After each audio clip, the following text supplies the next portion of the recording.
Yo, how's everyone doing? Welcome back for some more Forza Horizon 3. Today I'm sharing with you the 2010 Ferrari 599XX, and this Forzathon car is absolutely amazing, and this is actually a very interesting car as well, so I have a lot to talk about today with this thing, but I want to showcase the car in the Forzavista, share with you the customization for the car, and then also share with you some stock racing gameplay, but this thing is absolutely beautiful. I love the sounds of it, and I think it looks really nice. Another thing they really designed nicely was just the way the motor looks. Like, look at how clean and how nice of a setup this is. But the main things that really caught my eye about this car in the original Forza Horizon were the tinted taillights, or at least I thought they were tinted taillights, which, by the way, that would be really cool if we could do that in this game, is tint taillights.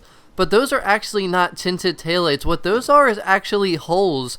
And in the trunk they actually have some type of fan that sucks in air, and I completely thought that they were taillights. I had absolutely no idea, but those are actually just holes that suck in air. This car, like I said, is very interesting. And the other thing is those little things that come out the side of the car near the rear windshield. I'm sure a lot of people are curious about those things. Those things are apparently called winglets, and basically it has to do with airflow, another thing with that. But when I drove this car in the original Forza Horizon, I had no idea that this was like a legit track car. Like, the inside of it has all those like weird gadgets and things that I have no idea what they are, and it's not just your normal sports car. This thing is actually like really souped up and designed crazily. Like, this stuff is like hard to follow and understand, but the design of it looks sick. I think this car is absolutely beautiful, and I didn't know that about this car at all. I did a little bit of research today because I was just curious.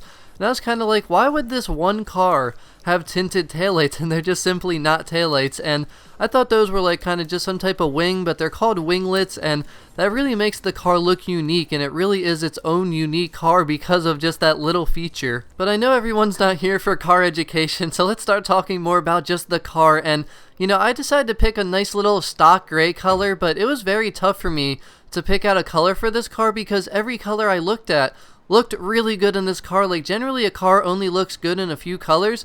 This thing, a lot of different things worked, but this is how I customized mine, and I think it looks absolutely beautiful. I love this thing, and it sounds good, it looks good, but there's a lot more to it than that. The performance on this thing is absolutely amazing, and if you couldn't tell that by the stats are not lying at all. This car brakes really good, has really good handling, good acceleration.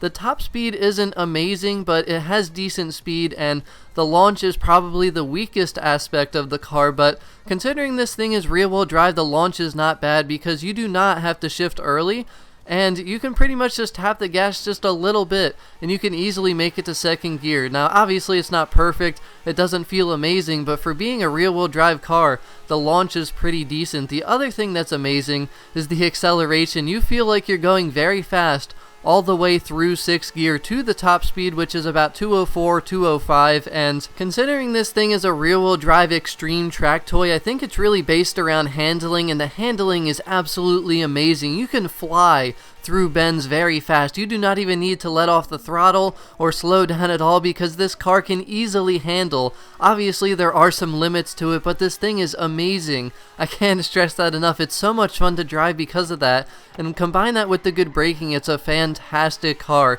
Now, the one thing I will have to say though, when you're in first or second gear and you're making a turn, you do want to let off the gas. I find it very effective to completely let off the gas, let your car straighten out again after making the turn, and this will certainly make the car be the grippiest. You can certainly try to feather the gas, but I'm telling you, you get a little bit of wheel spin when you do that.